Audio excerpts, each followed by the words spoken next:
अस्सलामु अलैकुम वरहमतुल्लाहि वबरकातुहू। ये है करबला का बाज़ार, करबला की गलियां।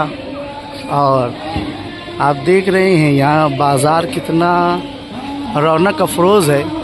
वो जगह जो जंगल बियाबान थी, जहाँ पर सिर्फ रेत ही रेत थी, पेड़ पौधे कुछ नहीं, धूप पत्थर रेतीली सरजमीन। आज देखो इमाम पाक ने उसको कितना आबाद फरमा दिया है और कितने लोगों की रोज़ी रोज़गार यहाँ से जुड़ी हुई है। आप ये बाज़ार देखिए, ये देखिए इनके काफ़िले आते रहते हैं और ये क्या पढ़ते हैं वही लोग जाने, उनके अपनी ज़बान में है।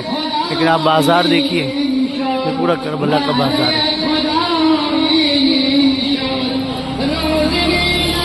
बिल्डिंगें भी बहुत आलीशान बनी है, होटलें हैं और हर तरीके की चीज़ मिलती है। अगरचे इस्लामी मुल्क है लेकिन इस्लामी कल्चर बहुत कम नज़र आता है और बाज़ार तो बहुत ही बड़े हैं।